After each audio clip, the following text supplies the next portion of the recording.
Hey guys! Bet you're wondering what I'm doing with this gigantic conspicuous blue box here. This is my bin of shame. This is where I toss books that I plan to unhaul. And I have not opened this bin in months. And it's pretty heavy, so I know it's time to take that trip to the library. But before that happens, it's now time to publicly shame each of these books with an unhaul. So let's crack into it. I'm not looking at it. I'm just gonna randomly stick my hand in there and pull out which book has done me dirty. Okay, I'm going all the way to the bottom. Okay, what is it? Oh, crap. Okay, this was some heartache. Okay, this is Definitively Falling. It is an author tuber's book, which I did read, which I did post a very salty 40-minute review of, online of course, where everyone can see me just blow up. This is the story of an angel named ARRRRGH. He did something so bad, he's been tossed out of heaven, and he's been turned into a mere mortal. He's lost all his angel powers, his wings have been burnt off, and a mortal girl named Addie almost kills him with her car. 5 minutes after arriving on Earth, hey, welcome, champ. Addie's going through a bad breakup. Her brother just got kidnapped by a demon, so she and ARRRRGH team up to work together, and of course, they fall in love because it's a fallen angel novel. What else is gonna happen? It was very, very cheesy. Had all the cliches, all the insta-loves. It had the worst of the worst sins of the bookish realms. It had the villain monologuing and giving away his weakness via the words. If you would have shut up, you would have won. Just not that impressive, and it just needs to go. I mean, it's a beautiful cover though. I would like to just rip this part off like I did with Priory of the Orange Tree, but no, not to recommend. I'm on the hunt for a good AuthorTube book, so if you guys know or a good BookTube book, let me know. Okay, next one. Agatha Christie, And Then There Were None. This book was just fine. I really liked it. It's one of those classic, ooh, this is the mystery book that started all the mystery books. About these 10 people, they are invited into an island, but then, ooh, they are trapped by an island, and someone is picking them off one by one. Who's gonna be left standing? Why are they being murdered? What have all these people done some past wrongs in their life to warrant this humiliating, grievous, unnatural, inhuman treatment? Yeah, pretty much. I thought it was good, but I did guess who would be the last two standing, as in the last remaining victim and the killer, from the beginning, based on how many times they were given their perspectives. I knocked the rating down a little bit. It was still good. I read it super fast. I think I actually read it in a day. And I do recommend it for if you want your first mystery jaunt. But I'm just not going to reread it again, so it's gonna go. Number three. Oh, it's a hardback. Let me guess. Let me just see if I can guess based on the touch. No, that doesn't work. Fireblood. Huh. Okay. This is the second book, so let me fish around for the first book. Alright, this series. It is The Poor Man's Red Queen. Very bad, very cliche. It's a fantasy, very light fantasy, as in the world building is super bad. And also, it's trying to sound like you would think knights of the Middle Ages would sound, with those fancy thees and zows and lack of contractions. So the dialogue is very stiff, and everyone is trying to prove that they're tough stuff, so they're pretty cocky and not likable. The main lady protagonist is just so angry all the time. Ugh. She and her love interest have no chemistry, and of course this goes into a love triangle, and that guy has a little bit better chemistry with her, but not that good. And it's a trilogy, but I never felt, well, actually I did read the third one, but it was really just skimming, because it did have one of my favorite tropes in it, which I can't tell you because it's a spoiler, but it wasn't enough to actually keep me reading the book. I was flipping through the pages looking for one certain name that would pop up every now and then. The world is divided by Frostbloods and Firebloods. Our main lady Ruby is living in the Frostblood territory, but she's a Fireblood, so she has to cover her gift up. Doesn't work out, she ends up in prison, and these rebel Frostblood nobles are coming to her saying, "We want your help to overthrow the government." Hey, who else did that? Mayor Barrow?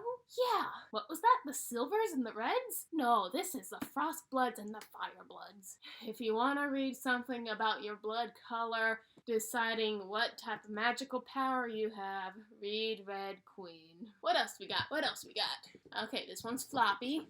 Looking for Alaska. This book had its funny moments. I gave it a 3. John Green, though, he repeats a lot of character tropes, and I don't like that. Once you read that first John Green book, you fall in love with it, but everything else that you read by him after that is exactly the same. Sorta smarter than normal guy meets quirky, manic pixie dream girl. I'm not like other girl. They have some type of like weird relationship. The girl's teasing the guy is hopelessly in love. Something happens to the girl. We have some like deep, philosophical dialogue, introspective thoughts, which are good, and we do have some witty banter, but I could not stand Alexis, ha. Alexis? No, Alaska Young. I could not stand her. Like, everybody's like, look at her, she's a goddess. She has, like, deigned to give us mere mortals her attention. What have we done to deserve Alaska Young? You must have done some serious doo-doo in a past life to deserve being next-door neighbors with Alaska Young. She is awful, so self-centered, shortening these kids' life by passing out cigarettes. No, not safe. And this book is like the contemporary of contemporaries. It's literally just kids going to high school, building relationships. And I do like that about John Green. He can make it interesting, but you gotta nail the characters. The Colonel, I still don't know how to pronounce that word, and Miles, they were great. I like them. Alaska, no. Let's just call this Looking for Miles. Like, no. Walking for Miles. There. Fixed it. Someone write that spinoff. I actually know there's like a few more John Green books in here. Let me see if I can find Paper Towns. That's not Paper Towns. But this is the breakdown by B.A. Paris. She wrote a book I really did like called Behind Closed Doors, which is a thriller, and this is a thriller too. This is about a lady who takes a road back home after she leaves a party. And this road, it's in the woods, it's twisty, meanwhile it's dark and storming outside. Her husband has warned her to never take this road because it's very treacherous and he doesn't want her getting hurt or like blowing a tire. But this woman, she's like, no husband, no, I will take this road. She does, and as she's driving along in the rain, she sees this car pulled over on the side of the road, and she thinks, oh, that person looks like they're in trouble. But then she's like, oh, it's raining, never mind, I'm just gonna go. Meanwhile, the next day, they get an alert. Oh my gosh, a woman was murdered in her car in those woods. Same girl. Our main character feels super guilty about that, but she keeps it a hush-hush secret. And also, another secret, she's beginning to realize that she has some serious gaps in her memory. She's forgetting simple things like keys, accidentally putting bleach in the refrigerator instead of milk. She's forgetting conversations and appointments she's set up with friends. And this is reminding her all about her mother's dementia, which started manifesting itself somewhere around her current age. So, what's gonna like make her break down first? All her memories slowly crumbling away, or the guilt of leaving this woman to die? I DNF'd this book because I guessed the twist 80 pages into it, and I was so sure of it. I put the book down, went on a spoilery website, looked it up, and boom, I was 100% right. So yeah, that's why. The reason I could guess who did it was because this book had a very small cast of characters. It was either them, or they were in cahoots. Okay, next book. Is it Paper Towns? Yes, it is. Look at that. Proof of a psychic. Exactly the same reason I did not like Looking for Alaska. Quirky manic pixie dream girl Margot Roth Spiegelman? I think that's her name. I DNF'd it because I'm like, I saw her rear her quirky head up out of the pages again, and I'm like, nope,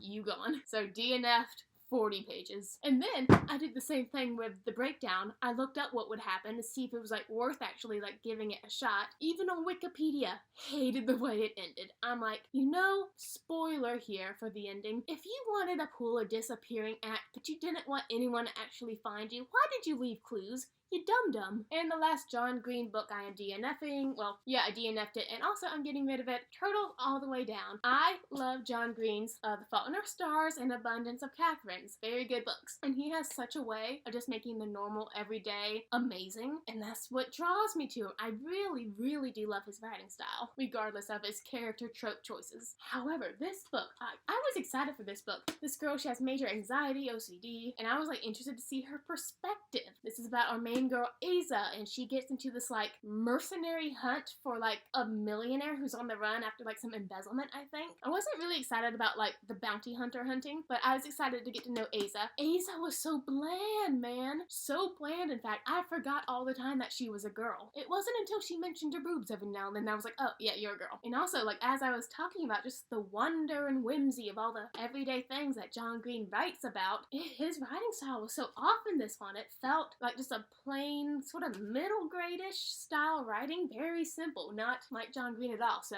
DNF'd it. Okay, next one. Okay, it's floppy, it's a paperback.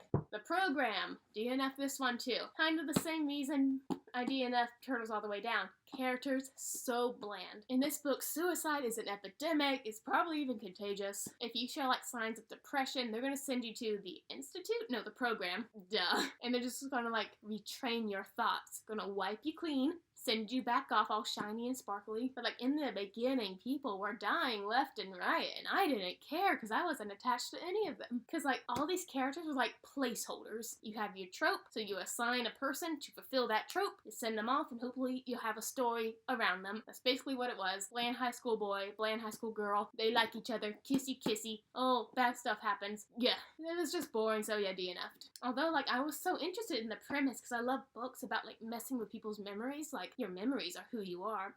What happens if you tamper with them? But just bad execution. This one has a paper sticky thing. Aha! Ha! Ha! Hold on. Where are all you other stinkers at? Come here.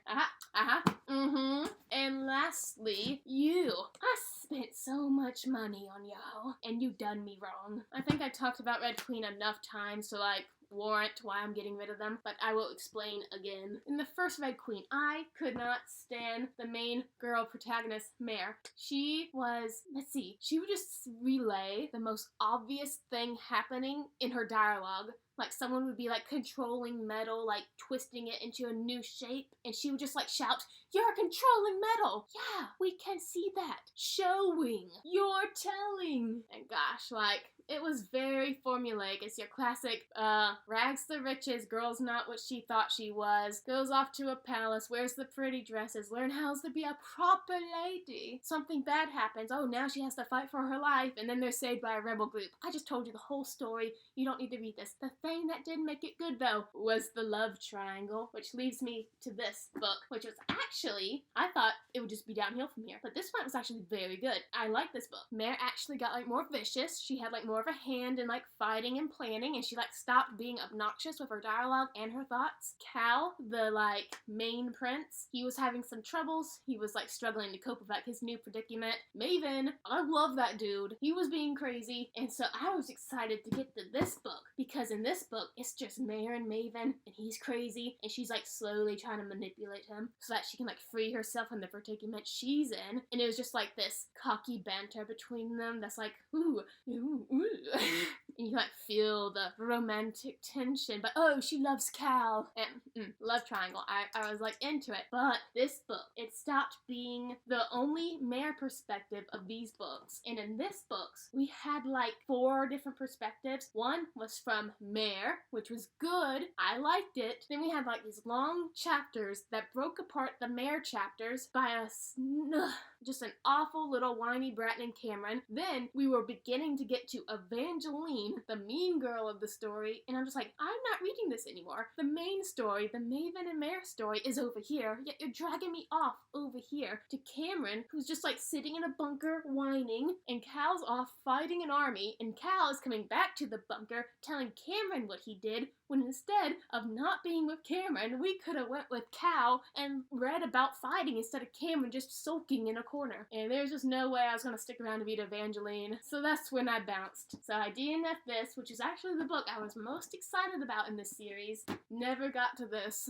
I don't know. Maven, I'm sorry, bro. I love you, but we just gotta go. I can't take it anymore. Okay, I got 2 more. You. Forgive me, Leonard Peacock. I'll read you the back of it. The back sounds epic. Today is Leonard Peacock's birthday. It is also the day he will kill his former best friend and then himself with his grandfather's P-38 pistol. Maybe one day he'll believe that being different is okay, important even, but not today. Wow, we're going on a revenge spree? Yes. No. This book is about the most unlikable little wad of gum and lint stuck to your shoe, going around his school giving these gifts to people before he offs himself, and his friend, and you think we're gonna get to the climax, the, like, showdown between Leonard and his best friend. No.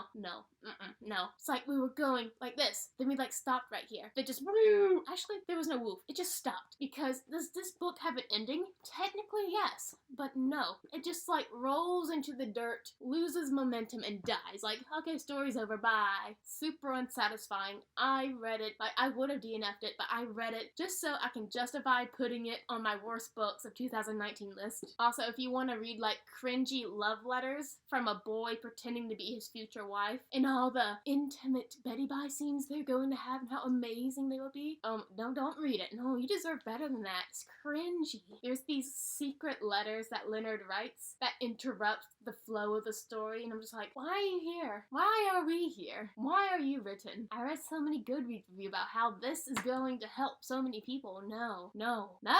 It will help you lose faith in humanity. That's it. And the last one is actually the most, conflicted book in this little bin. I was like, should I keep it? Should I not? But I ultimately decided to get rid of it. Even though I gave this book 4 stars, I really loved it. So listen to this. Abby awakens in a daze with no memory of who she is or how she landed in this unsettling condition. So we got this lady, Abby. She wakes up from a car crash, and her husband's like, hi there, Abby. She's like, what happened? He's like, well, you died, but I managed to collect all your social media profiles and build a robot. You. So yeah, our main character's a robot, and everything is told in second person point of view, I think is what it's called. So everything's like, you see a picture over there filled with water. You see a leaf falling from the tree. I love that writing style, especially in thrillers. It makes it super anxious, like anxiety ridden. You feel like someone's watching you, and it works super good. So I love that. I love the main character. I love Abby. I love their son, Danny? I think his name's Danny. I'm pretty sure it's Danny. I just can't find it. However, the main reason I'm getting rid of this amazing, pretty good book is because, like, this man, the husband, he builds this robot so he can, like, cope with his wife's death because he can't let go of her. He loved her so much. But when you get to the end of the book and the plot twist is revealed, you know right off the bat that everything else that happened in the beginning of the book did not need to happen. So it kind of breaks the plot, and that's why I'm getting rid of it. It took a star off of it. Like, I think it's still a good read, but I'm just not going to reread it again because I know that's going to be bothering me every time I'm reading it. This is going to be one heavy bag when I take it to the library. But guys, let me know down below, what is the latest book you DNF'd, and like, what was the breaking point with you? Do you have like a set schedule, like, oh, I unhaul books twice a month, annually? Do you even unhaul books, or do you keep everything like a hoarder because you spent money on them even though they disappointed you? Oh yeah, I'm off, guys, to go find a gigantic trash bag to put these in. And I'm actually reading a pretty good book right now, so that lessens the pain of seeing all my money go away. I'm Casey, you're amazing. Bye, everyone.